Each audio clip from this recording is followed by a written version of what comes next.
It is the 17th day of Chodesh Teves, and we are on Daf Pei Vav, Amud Beis of Maseches Pesachim, and we are finishing up the Perek today.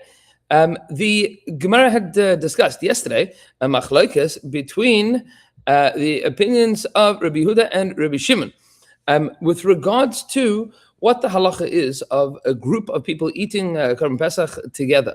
Going back to the end of Pei Vav and Aleph, the Gemara quoted a brisa that said, the Pesach can be eaten in two groups. That was the limit. Does that mean that one person can eat it in two locations? No. Says the Gemara quoting from Rabbi Yehuda, it has to be eaten in one house. Mikan Amru, and from this they say, Rabbi Yehuda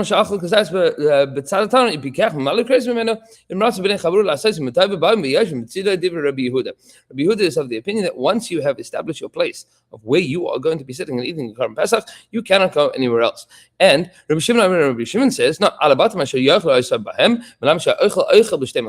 that teaches you that you can eat it in two locations, but you cannot eat it in two chaburus, meaning your chabura can move from one place to another, but you can eat it in two chaburas, but you cannot eat it in that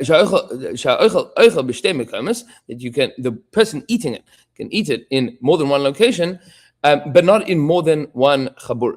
Okay, but my kamifligi, what is the machlokes about here? Says the Gemara, and this is where we are up to on Pei Vav Amud Beis, but my kamifligi, what is the disagreement about? Says the Gemara, Rabbi Yehuda is of the opinion that we paskin yesh aim lemesaris. Rabbi Shimon holds yesh aim lemikra.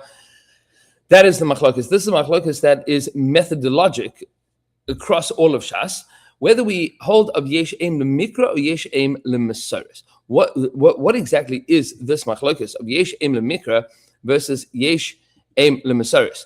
So the Torah is written without vowels, and that's called the mesaris. There's a Masorah. How the Torah is written. The Torah is written without vowels. And then there is an obvious way of reading the psukim in the Chumash. There's a normative way. If nobody would have told you what the vowels are, how would you have read it? What does the word look like? And in this case, what does the word look like? The word looks like B'bayis echad yochal. That in one house you will eat, or he will eat it. The mikra, the way that we read it, is ye'achel. It will be eaten in the passive. So the question is, when you look at the word, it looks like it says yochal, and when you read it as ye'achel. Now, obviously, there is a truth to both of these. The question is, what is the primary way of darshaning from the psukim? From the words themselves, or from the way that we read these words? Rabbi Yehuda says, yesh aim lemesaris. We care about the way that the word is written. That's what we care about. Meaning, b'bayis echad yochal, in one house, you, the eater, will eat it. And Rabbi Shimon Savar, that yesh aim lemikra, that the correct way to understand this is as it is read, yesh aim lemikra, b'bayis echad ye'achel. In one house, it will be eaten. So, according to Rabbi Yehuda, the correct way to understand this is you will eat it in one house, meaning you can split it up into different groups, but everybody can only eat it in one place because you need to eat it in one place. And Rabbi Shimon holds that that yesh em lemikra, b'bayis echad ye'achel, the Korban Pesach needs to be eaten in one house, meaning that the Pesach itself cannot be divided up into different chaburas, but that chabura can move locations within the same bais. Okay. Says the Gemara, now some discussions about this. What if they were sitting and a mechitza, somebody brought a mechitza, you want a rolling mechitza, and put up a mechitza in the middle of the group. If you hold that the Pesach can be eaten in 2 chaburas, the opinion of Rabbi Yehuda, you can keep eating, even if there's a mechitza that just cut your seder in half. But according to Rabbi Shimon, that says that the Pesach can be eaten in 2 chaburas, so then you have to stop eating, because now your chabura has been split. Now this Korban Pesach is now being eaten in 2 separate chaburas. If they were sitting 2 separate, you're sitting in the dining room of your Pesach program in Yerushalayim, and there's a mechitza that divides up you into a little private room. Your chabura is in a private room. What happens if mechitza falls? According to the opinion that says that a person is allowed to eat it in 2 separate places, that is the opinion of Rabbi Shimon. Well, now your place is just expanded to the whole dining room. You can keep eating now, meaning your space is now expanded. You're in the same place, but you now have much more space. So that's now called shtei mekamis. You keep eating. That the person eating cannot eat it in 2 mekamis. You can have multiple chaburas, but you cannot have multiple mekamis, and that you wouldn't be able to continue eating. Yosef Rav Kahana was sitting, and he was learning like this, and he just said that this is the way that if you hold like Rav Shimon, this will be the din. If you hold like Rabbi Yehuda, this will be the din. Only Rav Ashi says, the Rav Kahana, you're saying this is very simple, but you should really be asking this a question. With regards to removing a mechitza or building a mechitza, have a base mekamis or base chaburas, tami, is it really true that we would say that this is now 1 place has become 2 places, and 1 chabur has become 2 places, 2 chaburas, or the 2 chaburas become 1, or the place has gotten bigger? Is it really true that we would say that just from the moving around the mechitzas, or not? Teku, and Rav Ashi says, I don't think that we have any clarity on this matter. It still stands as kasha, and it seems to be that the Rambam paskins like this teku, right? We don't know what would happen in such a case. And then the Gemara quotes from the final din of the Mishnah, which is Hakala hofeches es pana, that a bride, turns her face.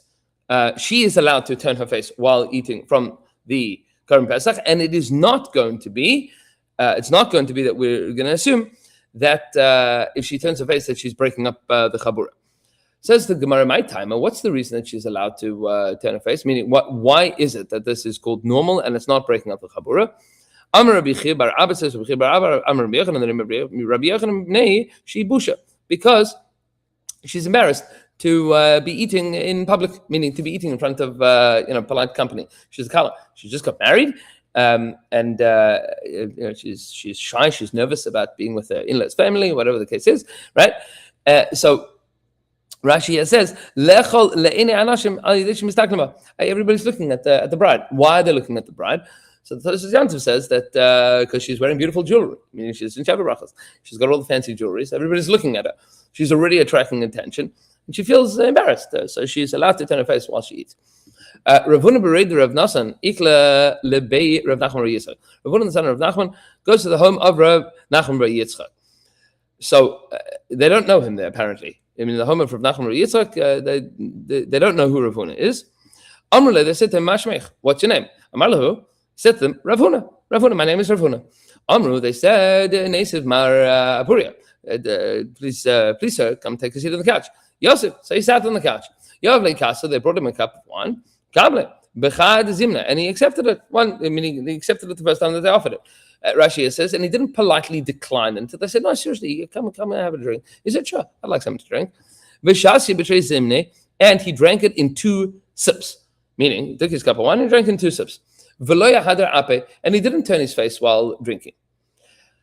All of these behaviors now, they are curious about. Amrule, they said to him, my time Chris lach Rav Huna. Why did you introduce yourself as Rav Huna? Meaning, just say your name's Huna. Since when are you saying, Rabbi shows up, yeah, my name is Rabbi Blumenthal. Yeah, you say, yeah, Blumenthal. Why do you have to say, my name is Rav Huna? Amrulahu, he said to them, Bal Hashemani. I am worthy of the name. There are different ways of understanding this. Rashi points out that since I was a little boy, currently Rav Huna. Since I was a little boy, they called me Rav Huna, meaning I've been called Rav Huna since I was a kid. Like That's what they called me in my second grade class, and then I got smicha, but everybody knows me as Rav Huna. It's not that I'm trying to show off here. That's just what people call me.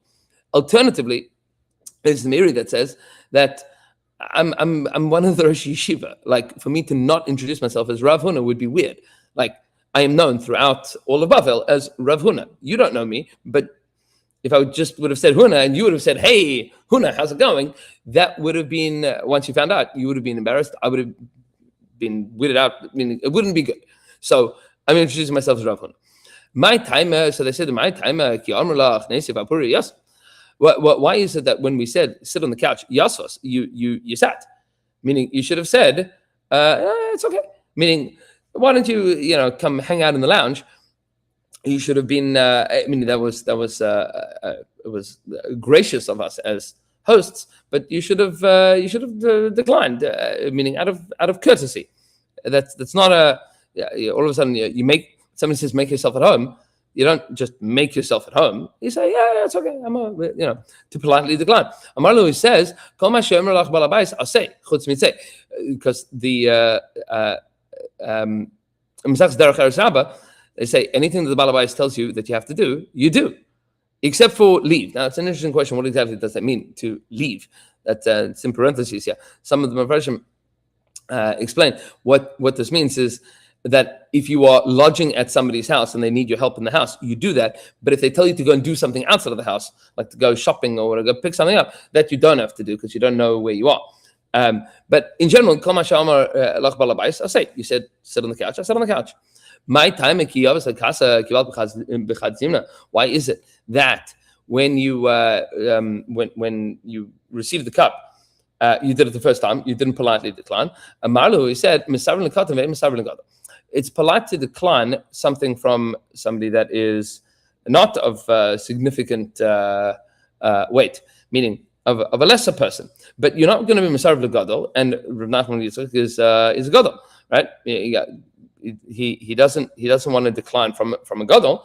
I decline from I was going to some schlepper's house, but I'm going to one of the gedolim. If he says have something to drink, I'm not going to say no. My time betray zimni. Why did you drink it in 2 sips? Amarlu, he says, because the Tanya, we have a brayso that says somebody that drinks his cup in one shot is glutton. Is like a drink. What's it? A guzzler.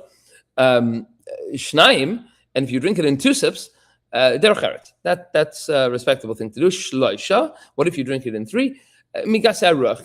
You're being finicky. You're being haughty. Meaning, and this is talking about a revius, like 3 to 5 ounces, depending on your shita. To drink it in 2 sips is appropriate. To sip that wine, meaning 3 or more, you don't sip wine, you drink wine. You take a shulak. Now, this is obviously their wine versus our wine, and their customs of drinking versus our customs of drinking. But okay, why didn't you turn your face? Amalu, he said, because we only say that the kala turns her face, but everybody else does not. The kala turns her face, and this is the implication from our Mishnah. Okay, now the story. Rabbi Yishmael ber Rabbi Yossi iklu lebei Rabbi Shimon bar Rabbi Yossi ben Lekunya. Rabbi Shimon, the son of Rabbi Yossi, shows up in the home of Rabbi Shimon, the son of Rabbi Yossi ben Lekunya. Yavu leikasa, and they brought him a cup to drink, kable, and he accepted it. Bechad zimna, and one without them pressing him. V'shase bechad zimna, and he drank it in 2 sips. V'shase bechad zimna, and he drank it in 1 sip. Sorry. Amri later said to him, what, you don't hold of this of the bracelet that says that if you drink it in 1 shot, you're a glutton. Amarlu, he said to them, and this is relevant to our practice today. Amarlu, he says to them, Loi amri bekosech katan v'yenech matek ukreisei rechava. They didn't say the din. In the case of your little cups and your sweet wine and my big stomach, meaning it's certainly not going to look like I'm a glutton. You give me a shot glass and of sweet wine, and I'm a big guy. So for me to down it in one shot is not a big deal. That's not called a garker. Amar Rav Huna says Rav Huna b'nei chabur nichnasim b'shloisha, and there's a shaila in the Rishonim what exactly the context of this is. Is this in general, like we have been discussing, or is this specific to Korban Pesach? Meaning, are these halachas in Korban Pesach what we're about to say now, or are these halachas in Derech Eretz what we've been discussing? So Amar Rav Huna says, B'nei Chabur Nichnasim B'shloisha, the group goes in with 3, meaning as long as 3 people show up, you can start eating. V'yotzen afilu be'echad, and they leave. Once you're done, you get to go. Now, if this is a din in Derech Eretz, so then so it means v'yotzen afilu be'echad. Once you finish eating, you're allowed to go, even though you are then going to make the waiter come and have to clean up your plate. Instead of cleaning up everybody's together. So this is Derech Eretz with regards to the waiter. Or alternatively, the way that the Rambam understands this seems is that once 3 people arrive, you can start eating from the Korban Pesach, and once you are done with your kazayis, you get to leave, and that doesn't now break up the chabura because you're finished your kazayis, and alternatively, you don't have to be concerned that there will be noiser. Meaning, there's other people there to finish it up, and they won't be nice, so they won't be left over Korban Pesach. Amar Rabba says, that is only assuming that you arrive, your group of 3 arrives when it's normal time to eat. That's when you can start already, when there's only 3 people from the group there. And when and that is when you have informed the waiter that this is what's going to be happening, that you're coming at this time and you're leaving at that time. That's when you're allowed to come in and go out, or that you've informed the waiter with regards to Derech Eretz and or with regards to Korban Pesach, so that he can appropriately ensure that everybody has what they need at the right time. Amar Ravina says, V'noisnim schar damim, and that everybody has to pay their fair share of the wages, right? Meaning you have to pay the waiter, the guy that's working for you. The Tosfos says here, V'noisnim damim ha'oichel Pesach. We're talking about the Oichel Pesach.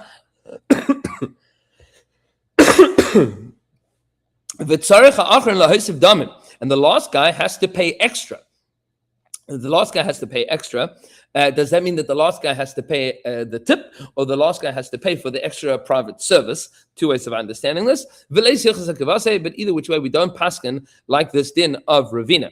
Now, Shiloh, does that mean we don't paskin like this din of Ravina? That v'nosim schar damim, that you have to pay, that the last group has to pay the waiter at all, or that the last guy has to leave the tip, meaning everybody has to pay the waiter. But v'nosim schar damim, does that mean that the last group has to pay him extra, and that there's a tip for the final guy, or does that mean only that the tip for the final guy, we don't pass on like Ravina, but we do pass on that the last group has to pay a little bit extra? And all of these discussions are discussed in the Rishonim. Either which way, we will return to these sugis, as we say, Hadron Allah, Ketzad Tzolim, we will return to the parak of Ketzad Tzolim, and Be'ez Hashem Yisbarach, we will begin with Parak HaIsha on Pei Zayin Amud Aleph tomorrow, hoping that everybody has a beautiful day, and looking forward to continuing learning with the 7th parak of Maseches Pesachim tomorrow. Have yourselves a beautiful day.